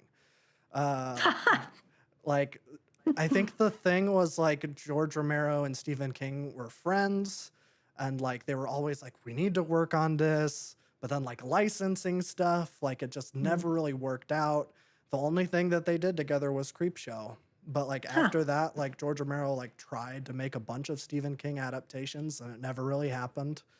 Hmm. So check out Creepshow. It's really, really good. I think that's also special effects by Tom Savini. So check it out. Okay. You probably won't watch any of those.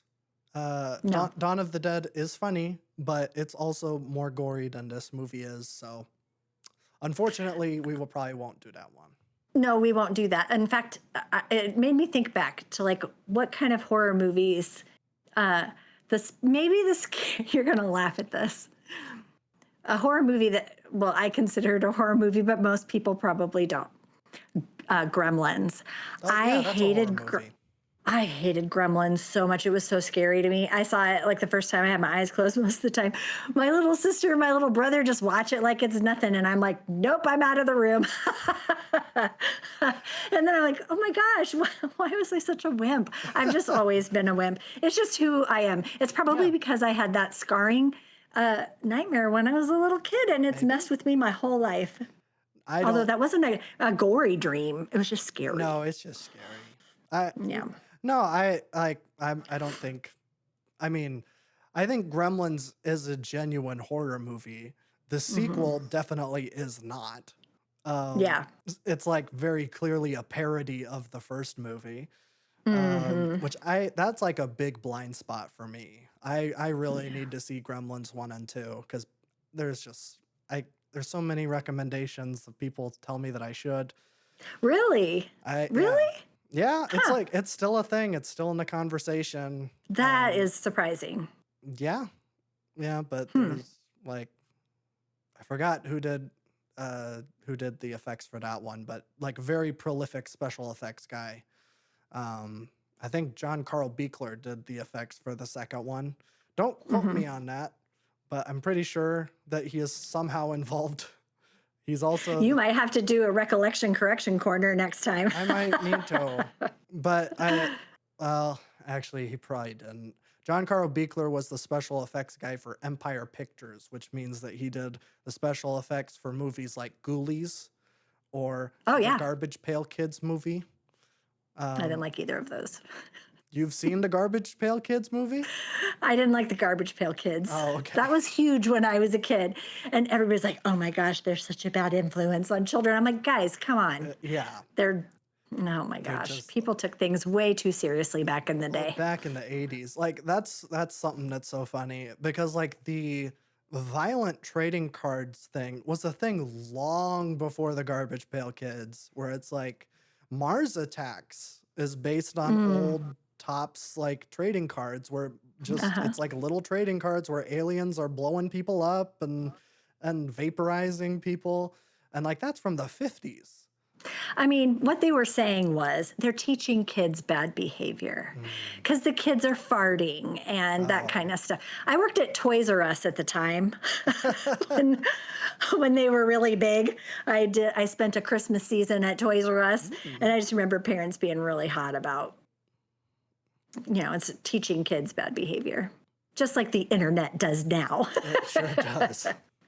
Which it does. I mean, that's not a joke. That is for sure. But it's like, that's what it was in the day, was like, oh my gosh, don't let your kids look at Garbage Pail Kids. They'll be corrupted. Yeah, and don't let them listen to Ozzy Osbourne because he's saying things Nope. backwards in his music.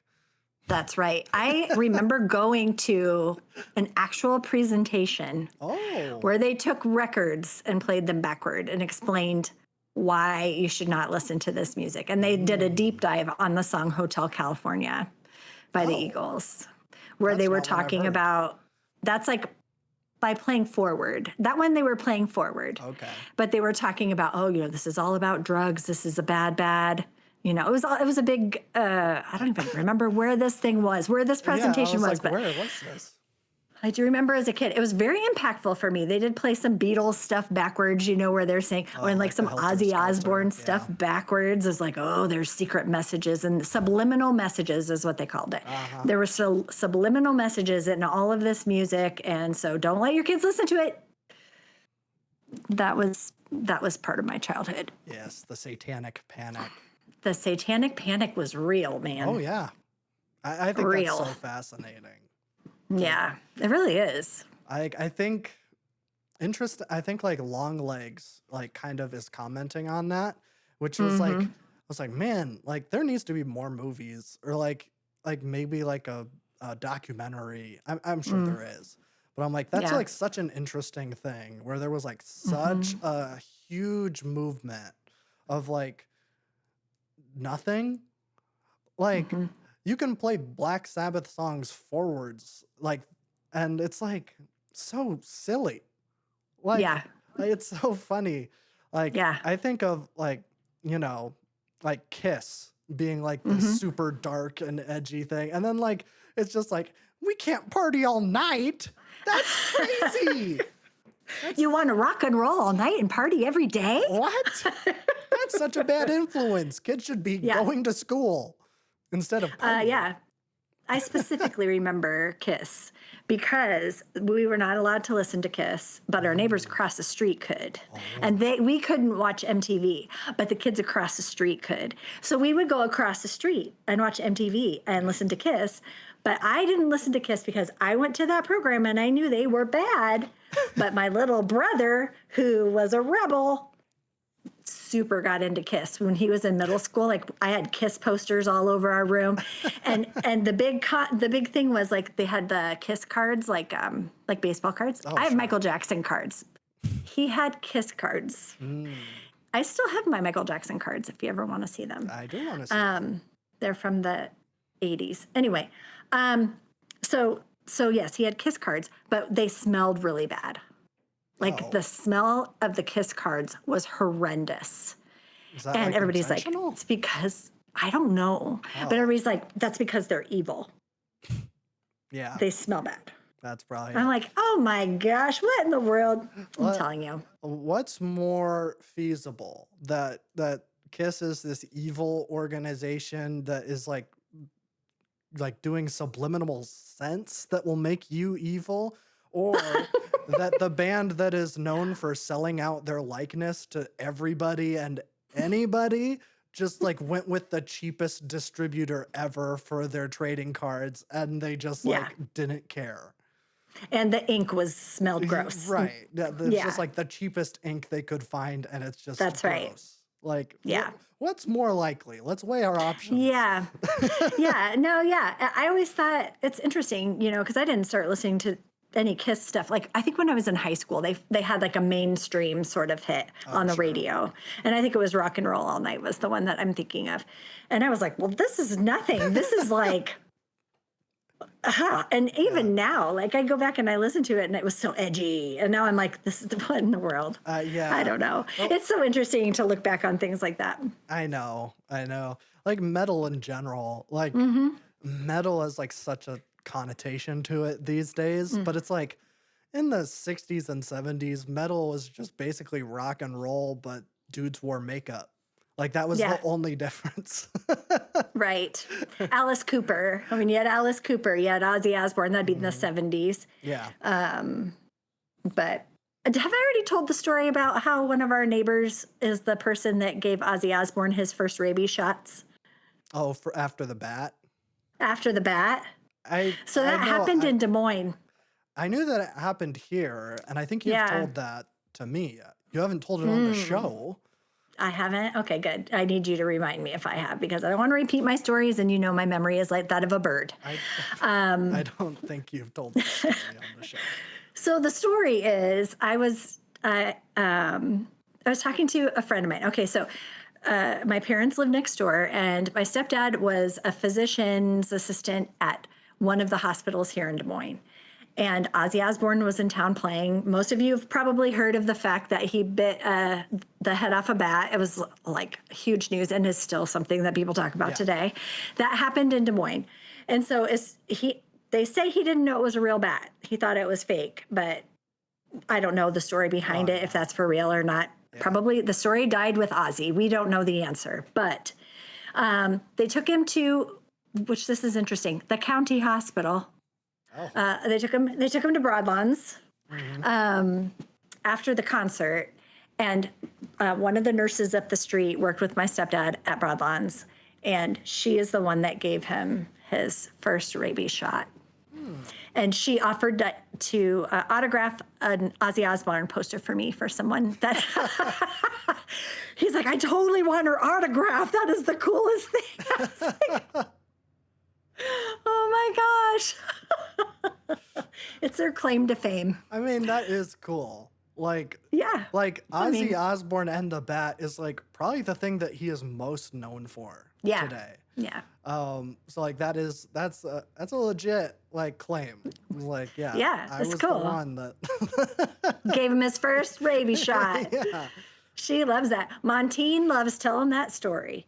Yeah. So anyway, that's fun. And then my stepdad, Gary, he, I don't know if he's ever told me any stories about famous people, but he did have to treat a serial killer that they caught here in Des Moines who was killing women in hotels. I didn't know that Des Moines had a serial killer. Yes. This person was killing people in hotels. The first one was, it was a woman who was traveling for business by herself, and this person broke in and killed her. And then there were two other hotels in Des Moines where maids were killed, housekeepers were killed. And they ended up catching the guy, and they took him to Broadlands. And so Gary he said he was a freaky looking dude and his eyes were dead inside. And I'm like, well, sure. of course, Yeah. you're a serial killer. Oof, Yeah. freaky. I know, freaky. Anyway, that was in the, I think it was in the 90s maybe. Interesting. Anyway. Yeah. Okay. Well, that was like a super long tangent. It's but it fine. was entertaining. Yeah, I think it's fun. Yeah, it's interesting. But to get things back on track, Yes. we got to figure out what are we doing next time, and it's your pick. Well, sure. Well, I would first like to know what you're going to rate it on Letterboxd. Of course. To me, it's a 4-star. Okay. Like I said, That's pretty good. I think Day of the Dead is a 4.5. And I'm a sucker for cheesy fun. So Dawn of the Dead is a 5-star movie to me. I love the pies. Oh, Oh my gosh. Tom Savini is the motorcyclist that throws the pie at the zombie's face. That's a Oh, well, fun little look at tidbit. that. That's awesome. Oh my gosh. Oh, I didn't bring up Yeah, go that ahead. George Romero has a cameo in this movie. Was he one of the zombies? He was not. He What was is he? So there's the scene, they're watching TV, and there's like two scientists and a military general that are walking out to their car and they're being questioned by two news reporters. One of the Yeah. reporters that's asking the questions is George Romero. Oh, well, that's interesting. How Yeah, fun. I don't know if he has a cameo in all three. I know he has a cameo at the beginning of Dawn of the Dead because that movie starts with like a news broadcast where it's saying like, "Hey, this is happening. It's scary." And George Romero plays the director of that news station, which is kind of fun. Okay. I like that. I always like when directors are in there doing cameos. I do too. I think it's really fun. So there you go. A nice little fact to end on. I like it. Yeah. Okay, well, we're going to take a very severe, the severest of left turns Well, what are you after gonna watching rate this. Oh, okay, I will say. I am giving it 2 stars, Okay. and the 2 stars are for the innovation, the creativity, the lighting, the building of suspense, but not for the content, because I didn't like the content, but I can appreciate the significance, the cultural significance, and also the craft. So they get 2 stars for that alone. Fair enough. I just am not a zombie person. I don't, otherwise, it was a good movie. It was well done. I'm not, Yeah. it's not my jam. That is totally fair. And I don't think Yeah. anyone is going to say anything negative in the comments about your score. Okay. Okay, I hope not. I Because hope not it's either. it's not for lack of love. It's just not my genre. But I can appreciate Yeah. again, I can appreciate all the significance of the movie. And, for a horror movie, it was good. I liked Hey, it. 2 stars As a might horror be movie. the highest rated horror movie on your account. Will 100% be that because most of them are listed, and this one actually may go on there. I think I have a shelf that's called I will never, ever, ever watch this movie again. This is going on there along with Dune Oh, good. and Silence of the Lambs and The Shining and Nightmare on Elm Street and Halloween. Friday the 13th and Halloween. Yeah, All of those are on my will never watch ever, ever again shelf. which is fair. But it's just me. It's just me. And it's fine. Everybody likes their own thing. So it's good. I think all those movies are classics, but it's totally fine. Yeah. Right. Well, I mean, and that's your jam. That's not my jam. Yeah. And it's fine. Everybody has their own thing. Okay. So What's next? I was gonna pick this last time because it was Labor Day. But then I picked K-pop Demon Hunters, which actually was good that we watched that because now I feel like I'm in on the cultural conversation. There you go. When people are talking about it, I'm like, I know what they're talking about. So that actually was good for me. Okay, so Labor Day. Pretend it's Labor Day. Okay. What we're going to watch is the best movie about labor, which would be 9 to 5 with Dolly Parton, Jane Fonda, and Lily Tomlin. Yeah, the best movie about labor. Yep, Okay. it's a good movie. All right. That's a bold claim. I think you will find that you love it, and it is. I don't know. It was something that was on HBO all the time when I was a kid. It's another one of those movies that was just always playing in the background, and it's where I first fell in love with Lily Tomlin, who I really love, and Dolly, of course, Dolly. Jane wasn't my favorite, but I like Jane now. I just,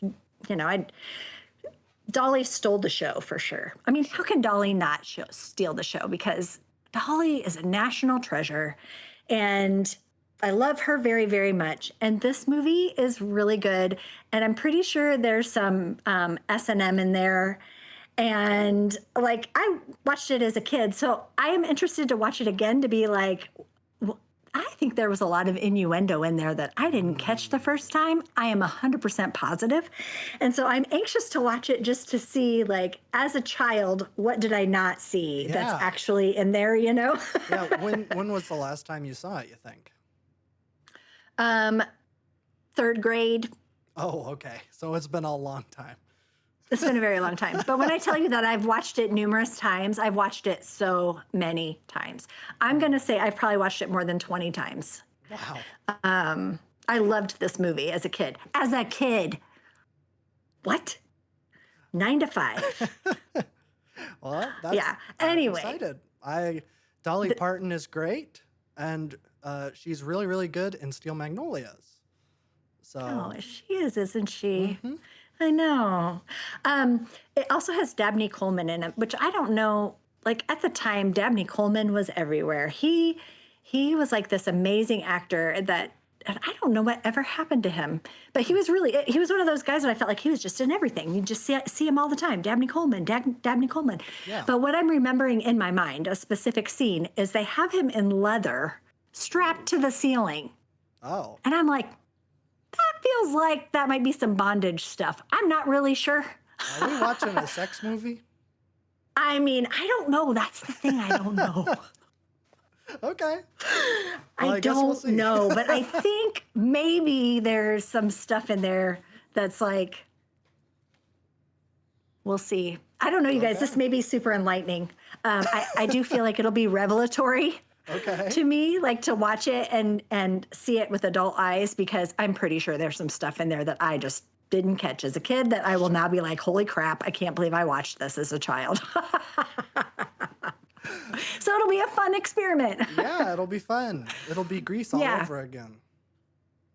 Oh, Grease. Well, that one I have seen recently. Sure. But you're right. It is the same thing. It's the had no idea what was in there until you become an adult and you're like, oh my gosh, wow. Yeah. Wow. That is not what I thought it was. Me and the 5-year-old boy across the street should not be doing that. No. We were like, I got my ears pierced, I got my hair permed, and we were singing "You're the One That I Want" from the end of the movie because she was cool with her cigarette. And I'm like, oh my gosh, why was I singing that as a child? As a cute little 5-year-old. It's fine. It's fine. I grew up to be a very well-adjusted adult. Right, Jerry? Sure, yeah. Yeah. Yeah, I think so. Yeah, sure. All right. Well, I'm looking forward to 9 to 5. Me too. As soon as you said Dolly's in it, I'm in. So Yeah. yeah, good pick. Thanks. That's what'll be next time. Yeah. If you are interested in other stuff that I do, we just revamped our Boy Time main channel to kind of follow this format. So now I have 3 shows and they all follow this format because I guess this is just peak, I guess. We're just picking albums for each other. Yeah. The one that we just recorded is Big Thief's Double Infinity, a new release. Adrian Lenker is on quite a bit of a run. So, but I found out during the discussion that people are not liking that album. So, Oh. yeah, it's an interesting discussion. I don't know if it'll probably be out by the time that this podcast comes out, because I'm still waiting for Stanley to record a G-Dang clip of himself so that I can finish Yes. editing the last episode of this podcast. Yes. Well, did you tell him that he needs to do that?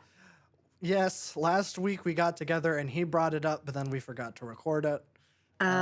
So we're getting back together in a couple days. So I'll have to set a reminder in my phone to make sure to get him to record the clip because it's all edited besides that. Oh, good. I'm just waiting on. You're just waiting on Stanley. Stanley, if you're out there, Yeah, if you're watching. record the clip. Record the the clip. clip. Hey, Come on. I wanted to give you a heads up that your grandparents are listening to this podcast. Okay. Which one? Just FYI, Grandmama and Grandpapa. Okay. Interesting. Jenna sent them the link, and I got the question. Sorry, Mom, I'm calling you out. I got the question. What is a trope? Interesting. she's like, you guys kept talking about tropes and I don't know what a trope is. And so I explained it to her. And then I was like, oh no, have I ever said anything that? Oh, No, I don't think I have. no, I don't think so. Well, No. you did like quasi interview her for Working Girl. Yes, I did. That's So, right, I did. Yeah, that was really helpful information. Yeah, yeah. you guys, nobody has watched the Working Girl video, and it's a good video. So y'all Nobody? should go watch. Not very many. Oh, I think it might be our lowest views on that one. really? I think so. So I would encourage people go out and watch Working Girl and watch that conversation. It was a good one. I don't think that movie is really like endured in the same way that a lot of the movies that we talked about have. No, and we may see a resurgence when the Broadway musical comes out, That's true. which is coming in 2026. FYI, everyone. Working Girl musical 2026 Oh on boy. Broadway With music It's from Cyndi exciting. Lauper. with music from Cyndi Lauper, which Kinky Boots is very good. Cyndi Lauper knows how to do a musical. Who knows? Maybe we'll Might be blow up. good. What if Harrison Ford did a cameo in it? What if he went on Broadway and he just did like a little pop in? Hey, everybody, remember me? I don't know. I feel I like don't know. Harrison Ford. He has better things to do. Yeah, like being on Shrinking. I love Shrinking. We just kinda need think to I'm gonna shout go out back that to the show every time we get the chance. I think we should. Because it's a treasure, really. It is. It's really, really good. Yeah, it really is. I'm looking forward to the next season. Did you ever see the clip of his co-star? I do not remember her name on the show. She's the beautiful black woman with the long braids. Oh, yeah, yeah. I know Their who you're talking about. coworker, and she had introduced something on the Golden Globes. Have you ever seen that clip? I don't think so. And he's sitting behind her. Okay. Maybe. Uh, I don't know. Okay. When we get off of here, I'm going to make you watch it. And everyone at home, you should watch it too because it's really good. But the background of the story is she knew that they were going to be coming to film her sitting in her seat at the table. And she told him to be on his best behavior. Like, Yep. I am doing this whole thing. I'm introducing this award. Like, okay, that is the intro That's to the that little clip. context. Yeah. That's the I can context, imagine. and then go watch it. Yeah, you have to go watch it. It's so good. Anyway, okay. Well, thank you for a great discussion. This is Yeah. appropriate for an October film. Glad I watched it. It does feel pertinent. It does give me context on my burger of choice, and Yes. so that was fun. Yeah, Thank you so very much. absolutely. I'm glad you didn't hate it as much as Dune. I was a little bit worried Just as was I so was scared. watching it. I was like, as soon as Yeah. that skeleton showed up, I'm like, I forgot completely about that. Like, Mhm. and then it was funny. You texted me today while I was at work, and then I got a text just being like, because I warned you before you watched it that there was like Yes. there was like a quasi jump scare. I was Right. like, yeah, there was Which just also one set thing. me on the edge. Yeah, Like knowing that there was a jump scare coming probably didn't help me. yeah, go ahead. but I was like, I didn't know what was worse. If it was like, if you Yeah. didn't know it was gonna be there, is that worse? I Yeah. don't know. But I did warn you, and then you did text me like, was the skeleton at the top of the stairs the jump scare? My heart is beating so fast. I was like, oh no, did I make a terrible mistake? Yeah. But Yeah, I mean, because I was anticipating it, and because of the music and because of the way it was shot, it was like this could happen at any moment because there were so many quiet moments. yeah, And I'm like, oh, this is like the perfect time for a jump scare. So the whole time I'm like at the edge of my seat waiting for the jump scare. And so when that happened, then I was like, okay, is that it? Can I now relax a little bit? Like that's how I was kind of Oh. feeling. So that's why I texted you. that's fair. It's like, I don't have to worry about another jump scare, right? Like that was it. That was the thing. So anyway, Yes. Yeah. So I'm glad you didn't hate thank it. you. I did want to plug my other podcast, which you Oh, always yeah, go for it. you always give me crap because you think that I don't plug this show on my other shows, but I do. I Yeah. just want to set the record straight. I do that. You do now. You didn't before. But I did hear you say, kind of slam the conversation that we had about Princess Mononoke, that we did not Oh, delve into the things. And you're right, you guys did delve into the things, but you did bring up my amazing point about the beautiful greens. And yeah. it's like you and Babby are talking about the deep stuff, and I'm like, the green was so pretty. Well, yeah, you Okay, go brought up some ahead. good points. I wanted to bring it up. Yeah, Uh, yeah, thank you. but I did want to say this was our Halloween spectacular here at the Love to Mom podcast. I don't know if this is going to be a regular thing because that was like the only horror movie that I could think of that you might be somewhat okay with. Maybe Um, next year I would like to watch Hocus Pocus. okay, I've that never works. seen it. I've never Have seen it you? either. No. Okay, so there we go. Or we could watch It's the Great Pumpkin, Charlie Brown. There we go. That would be nice. That's really good too. I That's my speed. I'm down for some. Did Vince Guaraldi do the score to that one? I think so. The Vince Guaraldi Christmas Charlie Brown is it's like maybe one of my favorite Christmas albums. I love that. Yes, it So, is really good. I have the sheet music for it if you would ever like to borrow it, if you're ever ooh. playing piano again. Well, maybe if I'm not poor someday, I'll buy a keyboard. Uh, Okay. but over on the Boy Time podcast, we are getting ready to do our own Halloween spectacular. And I was very excited because this was Babby's idea, and this is one of my favorite movies ever. We're going to be doing The Yeah. Thing. So Oh, it is one of your favorite movies ever. I I hear about it often. I love that. I have the poster for it on my wall. Um, Yes. I love that movie so much, and he brought it up. He was like, "We want to do a horror movie." He was like, Either Silence of the Lambs, Rocky Horror Picture Show, or The Thing." And I said, "Well, first of all, Rocky Horror Picture Show is not a horror movie. Um, I have never seen that. it's a musical. It's like It is a musical. This it's I know, it's not but I've never scary seen at it. all. It's Hmm. I don't know. That one was one, and sorry, I'm going to like piss off a very specific group of people, but like I saw it Hmm. once and I didn't really like it. So Hmm. I was like, I don't really want to do that. And so then he was like, we should do The Thing then, because I know it's one of your favorite movies. And I said, I'm always down to watch that movie. So we're going to be doing The Yep. Thing over there for Halloween. So you'll get 2 little horror movie reviews from me. So Yeah, Silence of the Lambs won Best Picture in 1991, as did Jodie Foster and Anthony Hopkins. That was like a big Oscar winner. that movie's phenomenal. Have you ever seen it? Okay, I didn't know Oh, if you'd ever seen it. yeah, I've seen it twice. It is Mm, I think it's a top 10 movie for me. It's really? amazing. Yeah. Hmm. Hmm. I read the book.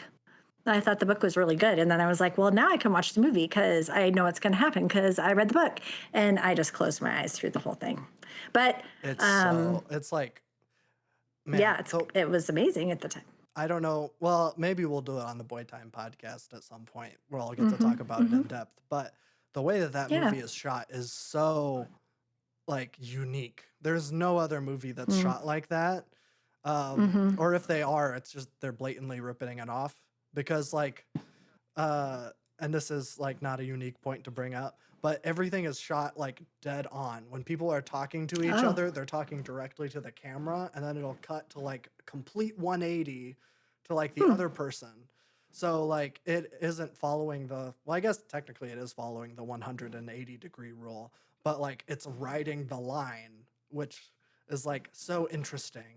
And it makes all of Hmm. the conversations with Hannibal Lecter like that much scarier because he's talking Mm. directly to you. Right. And I'm like, And that oh, dialogue is spooky. and he Like never he is so blinks. creepy. That's like something in his performance. He was like Wow. tried really hard. There's like long shots of him where he just like is staring at you. I'm like, man, the way that movie's made is just amazing. But we won't talk about that on this show. Uh, even though I love it. No, you'll have to go over to the other one for that. Yeah, the fact that Babby brought it up as being a potential was like, oh, well, Yeah. that's nice because he's Yeah. also doesn't really like horror movies. Oh, Um, I didn't know that. I mean, it's not like his go-to. Like, I Mm. think he watched Walking Dead when it was coming out, Hmm. but other than that, he doesn't really watch horror stuff. So, Okay. I don't really get a chance to talk about it anymore now that we switched the formats out. So I have to force everybody to watch horror movies in October so that Yeah. so I can And talk I'll about do them. the sunny ones. You can do the scary ones with Babby and do the fun and light ones that are, good for 5-year-olds with me. Yeah, we'll watch Casper the Friendly Ghost Yes. or Or Hotel Transylvania. Pee Wee's Big Adventure. Oh, Large Marge. I don't like Large Marge. That scared me really bad. You brought that up on purpose, didn't you? Because I was traumatized by Large Marge.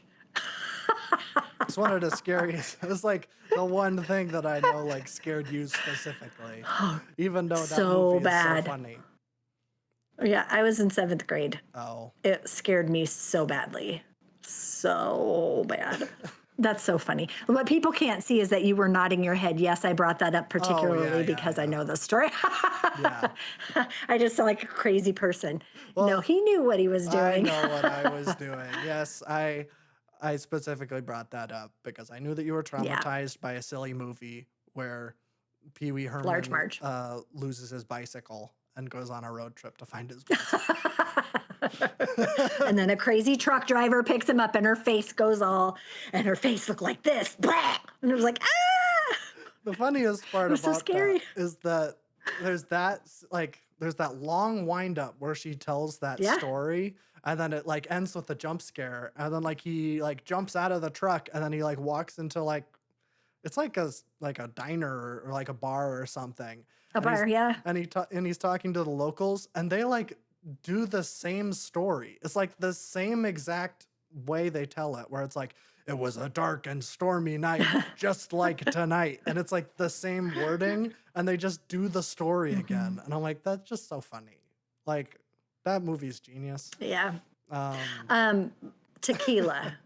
oh So tequila was a huge thing when I had to have been middle school. What year? Look up what year Pee Wee came out. I would Pee Wee's Big I Adventure. would guess I really mid think I was 80s 7th grade. Okay. I was thinking I because was in 7th grade. it's Tim Burton's first movie. Yeah, Oh, no way. I didn't know that. 1985. Yep. So I was 13, 7th grade. I got it right. You know how I knew that? Because I knew what boyfriend I went to that movie with, and he was my 7th grade boyfriend. Okay. That's how I can tell time up until I got married. So anyway, yeah. So tequila was a huge deal. Like that scene where he's doing the Pee Wee dance to Yeah. tequila, and everybody was doing it at school and walking around and going tequila, and everybody was standing there doing that Pee Wee Herman dance. Like it was such a thing. It is such the thing that I find fascinating when I look back is that because culture, we didn't have the internet. Everything was very like everybody knew what everyone else was watching because everyone was watching the same stuff. And so as Yeah. a 7th grade class, everybody is doing the Pee Wee Herman tequila dance because everybody saw Pee Wee Herman's tequila. Anyway, it was like everywhere. People were doing it all the time. Well, and theaters didn't have multiplexes. There was like one screen. So it was like you didn't get like as many movies, you didn't get as much choice. So it was like, Yeah. well, maybe your town is just showing Pee Wee for a couple of weeks. So for a couple of weeks, that's what everyone's seeing. Right. So Right. that's a big Yeah, part of it too. was, and we would get in trouble because you can't say tequila in middle school. I guess. How else are you gonna do that song? It's the only word in I it. mean, I don't know what else you would say. That's like the go-to Anyway. karaoke song for drunk girls on party buses. Tequila. Yeah, 'cause you don't- Yeah, there's no. you You just have to say the one word. Yeah, exactly. It is a good song, though. I should It's add it to a playlist somewhere because I really do like that song. That would be a good trivia intermission song. Like while some people are answering their questions, you could be playing tequila. That would be. you go. I'm going to add that when we get off here. Not that I'm ever hosting trivia again, but if I do, that's the song I would Gotta play. have it in your back pocket, just in case. I miss it. Yeah, that's right. Okay. Great. 9 to 5. Let's do it. I'm so 9 to excited. 5. Poo, poo, poo. Next time, Maybe. Yeah, what were you I gonna can say? sing the song. Oh, there's a 9 to 5 song. What? Next time is 9 to 5. Join us next time. Uh, do your part of the outro. Do you not know the 9 to 5 song? I don't Okay. really listen to Dolly Parton's music. No way. You don't really? You don't know that song? The only Oh my I think gosh. like the only song I know by Dolly Parton is Jolene. Like I really don't listen to her music at all. You don't have to listen to her music. You have heard it for sure. Because it's, Maybe. I mean, it is Probably. I forgot to tell you the most important thing. I watched Dancing with the Stars last week. Guess who popped in? Dolly Parton? This is related. It is related. Okay. No. Oh. Tony Basil. Oh, Remind Mickey, me. you're so fine. You're so Oh. fine. You blow my mind. And Mickey. From choreographed Legally Blonde, choreographed Break Into Electric Boogaloo. She showed up on Dancing with the Stars this week. What? Is she I one know, of the because- stars? No. Oh. She popped into somebody's studio. They were rehearsing because they were doing their dance to Mickey. Oh my gosh. They had on cheerleading uniforms and everything. Holy It was the stepmom from Parent Trap, the Lindsay Lohan Parent Trap. She was Jamie Lee dancing. Curtis? No, that's Freaky Friday. Oh. Sorry, I get those Parent Trap. confused. Remember when they're twins and they switch yeah, switch places and they I- try to get their parents back together? I just Anyway. get those two stories mixed up because it's people switching places. Yes. Well, anyway, yes. So Tony Basil, I was excited. I was like, oh, I need to tell Jerry about that because it's a very exciting thing. Anyway, okay, very I will say my outro line now. I know. She just keeps popping up everywhere. I'm like, what is the deal with Tony Basil? Why do I see her all the time? And then when she showed up, I was like, what the heck? Tony Basil?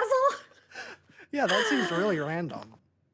I know. I mean, how many times have we talked about her? I mean, she's been relevant to 2 of our 21 movies that we've True. picked. And she I somehow came up didn't- in our Night of the Living Dead discussion. I know, because she was on Dancing with the Stars. But I'm like, 2 out of 21 movies, and I didn't know she was involved with any of them. Like, they just happened to show up in the trivia information, and there she is. Look at that. Tony Basil. Interesting. Oh, okay. All right. Now I will say what I need to say, which is support your local library and call your mom. Goodbye, everybody. Goodbye.